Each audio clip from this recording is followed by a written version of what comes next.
Continuamos con más información y vamos a meternos con un tema que por supuesto va a tener mucho impacto porque además nos va a remontar a otros tiempos de la historia para hablar de historia, de economía y del análisis internacional. Nuestro querido compañero Alberto Ruscoliquier. Albert, bienvenido. Bienvenido. Claro, bueno, muchísimas gracias, Santiago. Bueno, efectivamente, vos sabés que está viajando el primer ministro de Israel, Donald Trump, nuevamente a Estados Unidos, porque va a tener una reunión con el presidente Donald Trump. ¿Por qué? Porque Donald Trump propone un plan de paz para Gaza llamado el Plan de los 21 puntos. Te aclaro que es una propuesta de Trump, todavía no se sabe nada en cuanto a si puede salir o no, pero un mal nombre. El bosquejo. Sí, un mal nombre, porque 21 es Blackjack y eso es un juego. Es un juego. Vos sabés que muchas veces en la geopolítica se juega con mucha especulación. Bueno, en principio los aspectos fundamentales serían los siguientes. Exigir una liberación total e inmediata de los 48 rehenes que todavía están en la franja de Gaza. No más el sistema de cupos. De una sola vez que le entreguen los 48 rehenes. Una retirada gradual de las tropas israelíes de la franja de Gaza. La creación de un gobierno provisional en Gaza. Escucha esto. Que esté liderado por el ex primer ministro británico Tony Blair por 5 años y que tenga un pleno mandato de las Naciones Unidas. Este sería un primer paso que estaría en manos de Tony Blair. Que exista una exclusión total. Vamos a repasar este tercer punto. Un gobierno de Tony Blair, entendiendo que Inglaterra se proclamó a favor del territorio o de la nación de Palestina. ¿Tiene que ver con esto? ¿Cómo le cae al pueblo de Israel esta situación de una Inglaterra que se empezó a poner un poco del otro lado, no? Mira, en Israel se parte de la base de que algunos dicen que para que exista un Estado palestino, primero hay que limpiar absolutamente el terrorismo de la franja de Gaza. Absoluto y totalmente. Si esto no sucede, si los rehenes no se devuelven, que son precondiciones básicas y elementales, ¿cómo se puede hablar de un Estado palestino cuando una fuerza terrorista esté en forma fronteriza con Israel? Pero lo concreto es que nombrar eventualmente en este plan, hay que ver, vamos a charlar unos minutos más qué otras cosas tiene el plan, porque luego esto sería temporal, también tendría que haber una administración y financiación muy importante de países islámicos para reconstruir la franja de Gaza. Pero la verdad que el sistema de colocar una especie de, yo diría, una especie de un gobierno provisional, ya sucedió en la historia en 2 oportunidades. Te quiero comentar, una fue en Kosovo, que esta intervención se realizó por las Naciones Unidas en 1999 hasta el año 2008, que finalmente una resolución de las Naciones Unidas lo permitió, hasta que en el 2008 Kosovo tuvo su independencia. La verdad es que también tenemos que decir que la otra situación fue Timor Oriental, un país de lo cual hoy es un país muy pequeño, nadie conoce nada, pero también las Naciones Unidas habían emitido un proyecto, concretamente el Consejo de Seguridad, de una resolución que permitió que cuando terminó lo que era Portugal, que dominaba Timor Oriental y que luego fue invadida por Indonesia en 1975, finalmente Timor Oriental pudo, luego de esta intervención de las Naciones Unidas, tener su independencia en el año 2002. ¿Qué quiere decir? Que las Naciones Unidas registran antecedentes de colocar una especie de gobierno provisional hasta que la situación pueda llegar a normalizarse. Simplemente quiero comentarte Albert, descartado el gobierno con un doble comando o con un triple comando como se había planteado en algún momento. Absolutamente, insisto, primero estaría, la primera fase sería Tony Blair, o la persona finalmente que fuere, según el plan, que luego con el tiempo habría una participación de la Autoridad Nacional Palestina en el gobierno de Gaza, pero esto sería en una etapa posterior tras esta autoridad provisional. Cuando hablamos posterior, recordemos que la autoridad palestina está dirigida por Mahmoud Abbas, que es un hombre muy mayor y que tendríamos que ver quién sería el sucesor y con qué mentalidad. Tendría que haber una ayuda externa totalmente humanitaria, sin restricciones, y que exista también una supervisión internacional en esta reconstrucción. Y esto hay un punto importante que quiero comentarte, que se habla de la no anexión de Cisjordania, pero dice el plan, no anexión de Cisjordania, pero coma, sujeto a negociaciones. Pareciera ser contradictorio. ¿Qué quiere decir? No anexar Cisjordania, también llamado Judea y Samaria, porque la gente tiene que saber que esa zona está dividida en 3 partes: zona A, zona B y zona C. En la zona C, en las 3 zonas viven 3 millones de personas, pero en la zona C viven los judíos, en la zona C, que son 500.000. ¿Qué quiere decir? Que esta zona jurídicamente hoy tiene el estatus legal que se denomina territorios en disputa. ¿Qué quiere decir? Tendría que haber alguna negociación para ver 500.000 judíos en esa zona, ¿qué pasaría en definitiva? Recordando que oportunamente esta Cisjordania, antes de la guerra de los 6 días, le pertenecía a Jordania, y Jordania, cuando se le fue ofrecido con el plan de paz que Israel hizo, Jordania nunca más quiso tener a la Cisjordania porque estaba llena de palestinos, y la verdad que los países árabes no quieren tener a los palestinos. Es lo mismo que pasa con la Franja de Gaza, que le correspondía a Egipto.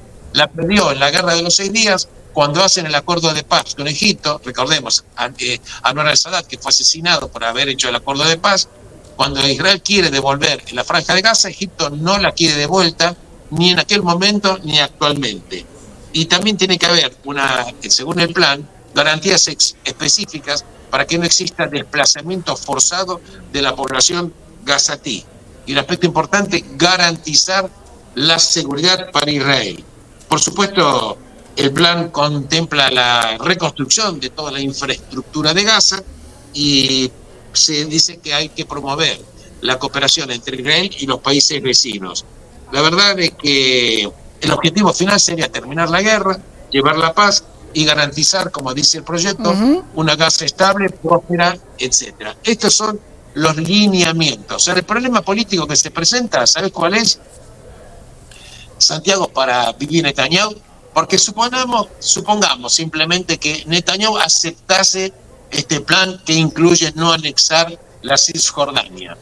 Una parte de la coalición del gobierno de Israel tiene halcones muy duros que dicen que, bueno, esto no puede ser negociado. Si Bibi firmara esta aceptación, ellos se retirarían del gobierno, el gobierno de Bibi perdería la mayoría, y en consecuencia habría que llamar a nuevas elecciones. Vamos a dejar, entonces esto también tiene... Dejemos claro esto. Lo que dice el plan es Franja de Gaza y Cisjordania, como originalmente era para Palestina, incluido el segmento C. ¿Y qué pasa con esos 500.000 habitantes?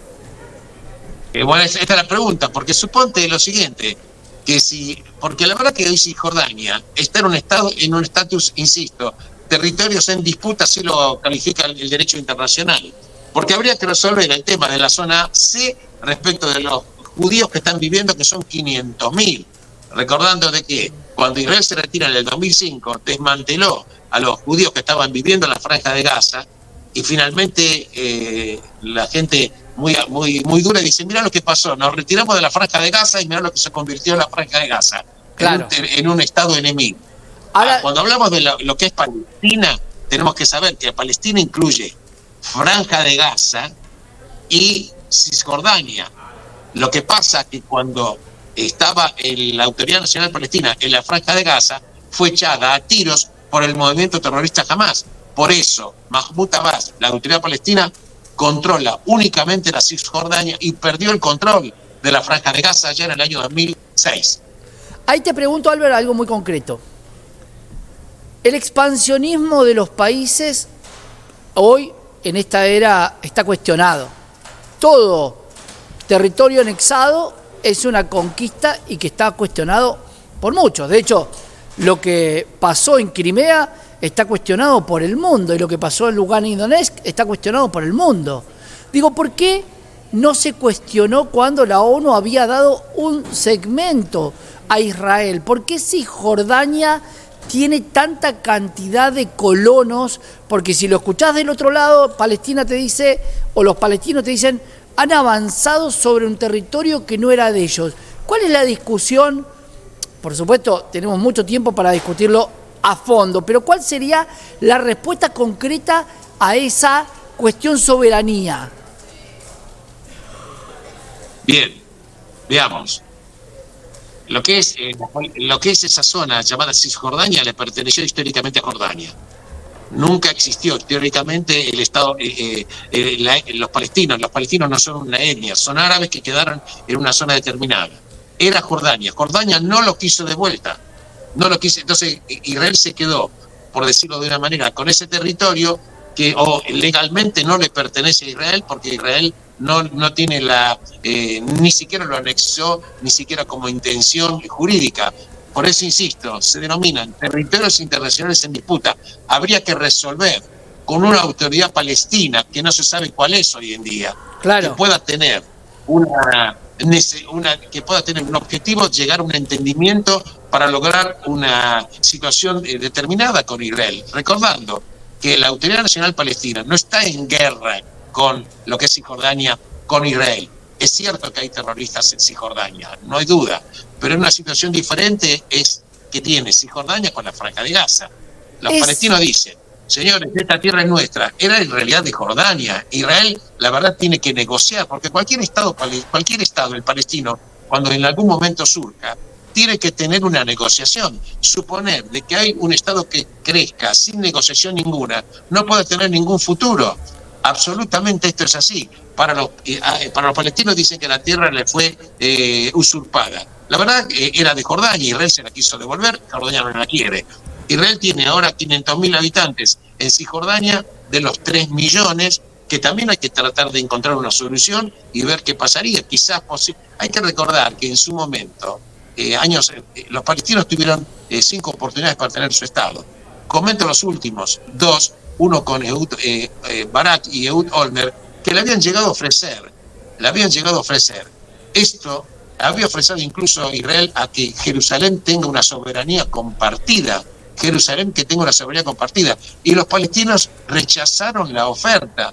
En consecuencia, habría que preguntarse también por qué los palestinos no aceptaron todas las posibilidades y oportunidades de tener su propio Estado. Es un tema que da para muchísimo. Sí.